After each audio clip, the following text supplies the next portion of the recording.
ಹೋರಿ ಹಬ್ಬದ ಅನುಮತಿಗೆ ಇರುವ ಷರತ್ತುಗಳನ್ನು ಸಡಿಸುವಂತೆ ಜಿಲ್ಲಾಧಿಕಾರಿ ಸುಪ್ರೀಂ ಕೋರ್ಟ್ ಹಿರಿಯ ವಕೀಲ ಸಂದೀಪ್ ಪಾಟೀಲ್ ಮನವಿ ಮಾಡಿದ್ದಾರೆ. ಹಾವೇರಿ ಜಿಲ್ಲಾಧಿಕಾರಿ ವಿಜಯ ಮಹಾಂತೇಶ್ ದಾನಮ್ಮ ಅವರಿಗೆ ಮನವಿ ಸಲ್ಲಿಸಿದ ಬಳಿಕ ವಕೀಲ ಸಂದೀಪ್ ಪಾಟೀಲ್ ಪ್ರತಿಕ್ರಿಯೆ ನೀಡಿದ್ದಾರೆ. ಹೋರಿ ಹಬ್ಬ ಅನ್ನೋದು ಉತ್ತರ ಕರ್ನಾಟಕದ ಜಾನಪದ ಕ್ರೀಡೆ. ಹೋರಿ ಹಬ್ಬವನ್ನ ಹತ್ತಿಕ್ಕಲು ಕಾನೂನು ರೀತಿಯಲ್ಲಿ ಅಡಚಣೆ ಮಾಡುತ್ತಿದ್ದಾರೆ. 2022ರ ಅಧಿಸೂಚನೆ ಪ್ರಕಾರ 18 ಷರತ್ತುಗಳ ಪ್ರಕಾರ ಮಾಡಿ ಅಂತಿದ್ದಾರೆ. 18ರಲ್ಲಿ ಕನಿಷ್ಠ 5 ಷರತ್ತುಗಳನ್ನಾದರೂ ಮಾರ್ಪಾಡು ಮಾಡಿ ಕಂಬಳ ಜಲ್ಲಿಕಟ್ಟು ಕ್ರೀಡೆಗೆ ಸಿಗುವ ಪ್ರೋತ್ಸಾಹ ಹೋರಿ ಹಬ್ಬಕ್ಕೂ ಸಿಗಬೇಕೆಂದು ಆಗ್ರಹಿಸಿದ್ದಾರೆ. ಹೋರಿ ಹಬ್ಬ ನಮ್ಮ ಉತ್ತರ ಕರ್ನಾಟಕದ ಇದು ಐಡೆಂಟಿಟಿ. ಉತ್ತರ ಕರ್ನಾಟಕದ ಒಂದು ಜಾನಪದ ಕ್ರೀಡೆ ಅಂತ ಕರೆಯಬಹುದು. ಇದರಲ್ಲಿ ಭಾಗಶಃ ನಮ್ಮ ರೈತರೇ ಪಾಲ್ಗೊಳ್ಳುವಂಥದ್ದು. ಇದು ಹಳ್ಳಿಯ ಹಬ್ಬ.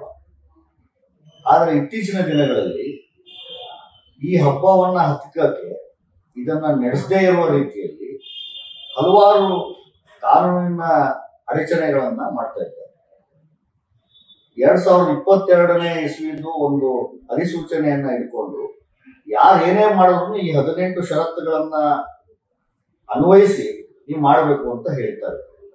ಇವತ್ತಿನ ದಿವಸ ನಾವು 18 ಷರತ್ತುಗಳನ್ನ ಓದಲಾಗಿ ಹಾವೇರಿ ಜಿಲ್ಲೆಯಿಂದನೇ ಹೋರಿ ಹಬ್ಬ ಶುರುವಾಗಿತ್ತು.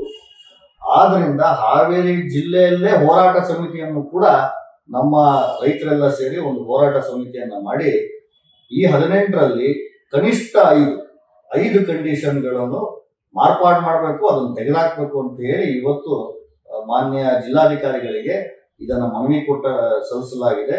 ಇದರ ಮೂಲಕ ನಾವು ಸರ್ಕಾರದ ಗಮನವನ್ನ ಸೆಳೆದು ಸರ್ಕಾರ ಇರೋದು ನಮ್ಮ ದೇಶೀಯ ಕ್ರೀಡೆಗಳನ್ನ, ಜಾನಪದ ಕ್ರೀಡೆಗಳನ್ನ ಬೆಳೆಸೋದಕ್ಕೆ, ಉಳಿಸೋದಕ್ಕೆ. ಆದ್ರೆ ಈ ಅಧಿಸೂಚನೆಯಿಂದ ಹತಕ್ಕಾದ ರೀತಿಯಲ್ಲಿ ಅದು ಕಾಣ್ತಾ ಇದೆ. ಅದಕ್ಕೋಸ್ಕರ ಸರ್ಕಾರದ ಗಮನಕ್ಕೆ ತಂದಿದ್ದೀವಿ. ಬರುವ ದಿನಗಳಲ್ಲಿ ಇದು ಪೂರಕವಾಗಿ ಅವ್ರು ಕನ್ಸಿಡರ್ ಮಾಡ್ತಾರೆ ಅಂತ ನಮ್ಮ ಅಭಿಪ್ರಾಯ. ಮುಂದಿನ ಹೋರಾಟ ಸರ್ಕಾರದ ವಿವೇಚನೆ ಹಾಗೂ ಸರ್ಕಾರದ ನಿರ್ಧಾರದ ಮೇಲೆ ನಿಂತಿದೆ. ಇವತ್ತು ಸಲ್ಲಿಸಿರುವ ಮನವಿಯಲ್ಲಿ 2 ಸ್ವರೂಪದ ಮನವಿಯನ್ನು ಸಲ್ಲಿಸಿದ್ದೀವಿ. ಒಂದು, ಈ ಸುತ್ತೋಲೆಯ ವಿರುದ್ಧ 5 ಅಂಶಗಳನ್ನು ಹೈಲೈಟ್ ಮಾಡಿ ಸಲ್ಲಿಸಿದ್ವಿ. ಇನ್ನೊಂದು ಮನವಿ ಬ್ರಾಡರ್ ಆಸ್ಪೆಕ್ಟ್, ಅಂದರೆ ಜಲ್ಲಿಕಟ್ಟು ಹಾಗೂ ಕಂಬಳ, ಅದಕ್ಕೆ ಸರ್ಕಾರದ ವತಿಯಿಂದ ಸಿಗುವ ಸವಲತ್ತುಗಳು, ಅನುದಾನ, ವಿಮೆ ಹಾಗೂ ಕ್ರೀಡಾಂಗಣ ಇವು ಯಾವುವು ಕೂಡ ನಮ್ಮ ಉತ್ತರ ಕರ್ನಾಟಕದ ಹೋರಿ ಹಬ್ಬಕ್ಕೆ ಸಿಗ್ತಾ ಇದೆ. ಅದಕ್ಕೋಸ್ಕರ ಸರ್ಕಾರ ಇದಕ್ಕೂ ನಿಗಾ ವಹಿಸಿ ಕಂಬಳವನ್ನ ಯಾವ ರೀತಿ ನೀವು ಪ್ರೋತ್ಸಾಹ ಕೊಡ್ತಾ ಇದೀರೋ ಅದೇ ರೀತಿ ಇದಕ್ಕೂ ಒಂದು ವಿಶೇಷವಾದ ಒಂದು ಸ್ಥಳವನ್ನ ನಿಗದಿಪಡಿಸಿ ಪ್ರತಿ ಜಿಲ್ಲೆಯಲ್ಲಿ ಒಂದು ಕ್ರೀಡಾಂಗಣ ಮಾಡಿಕೊಟ್ರೆ ನಮ್ಮ ರೈತರಿಗೆ ಇದು ಅನುಕೂಲ ಆಗುತ್ತೆ ಅಂತ ನಾವು ಇವತ್ತು ಮನವಿಯನ್ನು ಸಲ್ಲಿಸಿದ್ವಿ. ನೀವು ಸಣ್ಣ ಆಗ್ಬೇಕಲ್ವಾ? ಅದು ಒಂದು ಉತ್ತಮ ಆಹಾರದಿಂದ ಸಣ್ಣ ಆಗ್ಬೇಕಲ್ವಾ? ಪ್ರತಿದಿನ ನಮ್ಮ ಜೀನಿ ಸ್ಲಿಮ್ ನ ಯೂಸ್ ಮಾಡಿ ಯಾವುದೇ ಸೈಡ್ ಎಫೆಕ್ಟ್ ಇಲ್ದಂಗೆ ನೀವು ಸಣ್ಣ ಆಗ್ತೀರಾ. ನಿಮಗೆ ಮಾಧ್ಯಮದಲ್ಲಿ ಕೆಲಸ ಮಾಡುವ ಆಸಕ್ತಿ ಇದೆಯಾ? ಹಾಗಾದ್ರೆ ಕರ್ನಾಟಕ ಟಿವಿ ಡಿಜಿಟಲ್ ಮೀಡಿಯಾದಲ್ಲಿದೆ ನಿಮಗೆ ಒಳ್ಳೆಯ ಅವಕಾಶ.